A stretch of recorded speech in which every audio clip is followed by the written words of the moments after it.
Good morning students.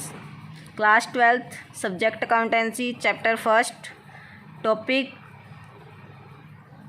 जब हरण किए गए अंशों पर प्रीमियम प्राप्त हो चुका हो, यानी कि जो शेयर हमने फॉरफीचर किए हैं उन पे हमें प्रीमियम प्राप्त हो चुका हो तो हमें किस प्रकार से फॉरफीचर और री इशू की एंट्री करनी है।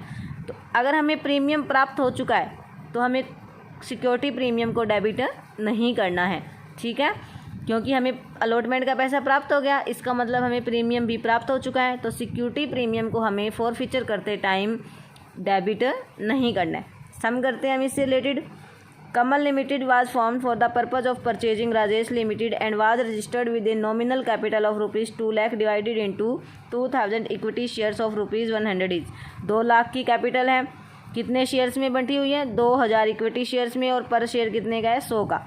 1000 shares were issued as fully paid to the vendors in payment of the purchase consideration.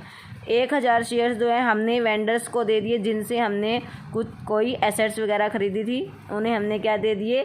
नगद ना दे करके शेयर दे दिए। द रिमेनिंग शेयर, अब देखो 2000 शेयर्स में डिवाइड थी, 1000 शेयर हमने वेंडर्स को दे दिए तो बाकी कितने बचे? 1000। The remaining 1000 shares were offered for public subscription eight A premium of ₹5 पर शेयर पेबल एज अंडर। देखो एक शेयर 100 का था, अब हम 5 पर प्रीमियम दे रहे हैं तो 100 + 5 105 में दे रहे हैं हम पर शेयर। एप्लीकेशन पे 30 रुपये मंगा रहे हैं, अलॉटमेंट पे 25 रुपये इंक्लूडिंग प्रीमियम, यानी कि इसके अंदर प्रीमियम शामिल है। तो ये कितना है? 20 + 5 है ये। ऑन फर्स्ट कॉल ₹20 पर share and on final call ₹30 पर share. Application were received for 900 shares which were duly allotted. अब हमने 1000 शेयर इशू किए लेकिन जनता ने कितने एप्लीकेशन भेजे? ओनली 900 शेयर्स के लिए। तो सम में हम किसके अकॉर्डिंग करेंगे? 900 शेयर के according. And the allotment money was duly received eight the time of the first call. देखो कहता है अलॉटमेंट मनी हमें रिसीव होगी, इसका मतलब हमें प्रीमियम प्राप्त हो गया। At the time of the first call a shareholders who held 100 shares failed to pay the first call money and his shares were forfeited. जब हमने फर्स्ट कॉल की उस टाइम एक शेयर होल्डर ऐसा था, एक अंशधारी ऐसा था जिसके पास 100 शेयर थे, वो जो है फर्स्ट कॉल की मनी, फर्स्ट कॉल का जो पैसा है वो हमें पे नहीं कर पाया और हमने उसके शेयर्स को क्या कर लिया? जब्त कर लिया। दीज शेयर्स वर री इशूड एट 60 पर शेयर्स। अब इन शेयर्स को, जो 100 शेयर्स हमने फॉरफीचर किए हैं, इनको हम री इशू कर रहे हैं 60 पर शेयर, ₹70 पर शेयर पेड, यानी कि 70 का मानते हुए हम 60 में, यानी कि लॉस में दे रहे हैं। Final call has not been made, हमने अंतिम याचना नहीं की है, इसका मतलब हमने कितने पैसे मंगाए हैं अब तक? 30, 20, 50, क्योंकि 5 तो प्रीमियम के हैं, और 20, 70। ये लास्ट वाली कॉल हम नहीं कर रहे हैं। तो फॉरफीचर करते टाइम किसको लेंगे हम? 70 के अकॉर्डिंग करेंगे। You are required to give necessary journal entries to record the above transaction. हमें जो आवश्यक जनरल एंट्रीज है वो करनी है। Show how share capital would appear in the balance sheet of the company. हम कंपनी की बैलेंस शीट में शेयर कैपिटल्स को कैसे दिखाएंगे ये हमें बताना है। तो पहली एंट्री कौन सी होगी? Sundry assets account debit to Rajesh limited. इनसे हमने एसेट्स की खरीदी थी तो 1000 शेयर दिए। एक शेयर कितने का था? 100 का। 1000 × 100 1 लाख रुपए।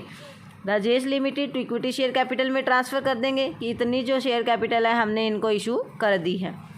अब देखो हमें एप्लीकेशन का पैसा रिसीव होगा। Bank account debit to equity share application account. हमने 1000 शेयर इशू किए, पब्लिक ने ओनली 900 के लिए एप्लीकेशन भेजी, तो 900 × 30 27,000। अब ये पैसा हम इक्विटी शेयर कैपिटल में ट्रांसफ़र कर देंगे। Equity share application account debit to equity share capital account 27,000। उसके बाद हम क्या करते हैं? एप्लीकेशन का पैसा ट्रांसफ़र करने के बाद हम अलॉटमेंट को ड्यू करते हैं। Equity share allotment account debit to equity share capital to security premium. देखो हम कितना मंगा रहे हैं अलॉटमेंट पे? अलॉटमेंट पे हम 25 रुपये मंगा रहे हैं।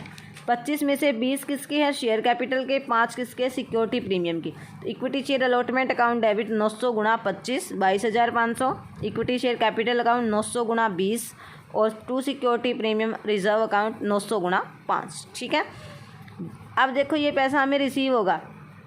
अब अलॉटमेंट का सारा पैसा हमें रिसीव हो गया, कुछ नहीं रहता है हमारा, कोई भी शेयर होल्डर ऐसा नहीं है जिसने अलॉटमेंट का पैसा नहीं दिया।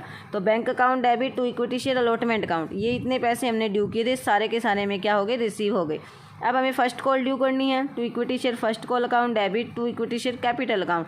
देखो फर्स्ट कॉल 900 शेयर है और मंगा कितने की रहे हैं? 20 की। 900 × 20 18,000 से हमने ड्यू कर दी। अब हमें पैसा रिसीव होगा bank account debit to equity share first call account. अब देखो हमें पता है कि 100 शेयर्स ऐसे हैं जिन पे हमारे पास फर्स्ट कॉल का जो पैसा है वो नहीं आया है, तो 900 में से 100 माइनस करेंगे, इसका मतलब आया कितना है बैंक में 800 के हिसाब से, 800 गुणा 20 16,000। To equity share first call 16,000। अब देखो हमें फॉरफीचर करना है, हमने फर्स्ट कॉल कर ली, फाइनल कॉल हमें नहीं करनी है। अब हमें क्या करना है, सीधा ही फॉरफीचर करना है। Equity share capital account debit कितने से डेबिट होगा, देखो हम 70 मंगा चुके हैं अब तक, क्योंकि फाइनल कॉल 30 रुपये की थी वो हमने नहीं मंगाई। 100 में से 30 जाएंगे कितने, 70 के हिसाब से करेंगे। शेयर कितने थे, 100 गुणा 70 7,000। इसने क्या नहीं दिया हमें, फर्स्ट कॉल का पैसा नहीं दिया, तो to equity share first call account debit कितने से, 100 गुणा 20 2,000।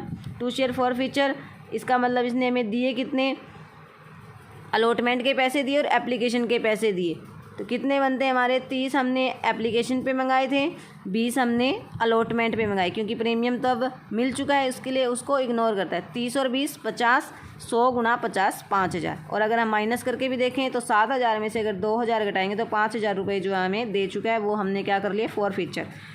अब इनको री इशू करना है। बैंक अकाउंट डेबिट हमने पढ़ा है 70 का मानते हुए हमने 60 में दिया है, तो बैंक अकाउंट डेबिट बैंक में 60 के हिसाब से आएंगे, 100 गुणा 60 6,000।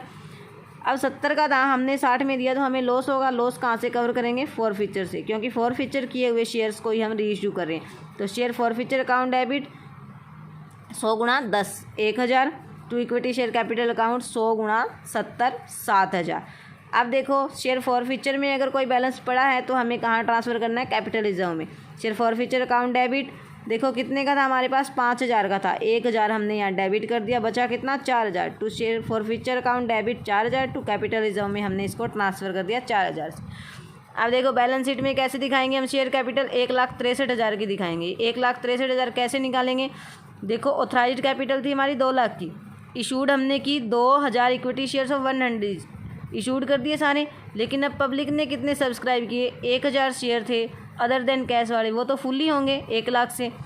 जो हमने पब्लिक को किए थे सब्सक्राइब तो कर लिए but not fully paid up, 900 shares of ₹100 each, जिस पे हमने 70 रुपये मंगाए हैं, कितने आएगा 63,000। जब इनका टोटल करेंगे दोनों का 1 लाख ये और 63,000 ये, तो शेयर कैपिटल कितने दिखाएंगे, 1,63,000।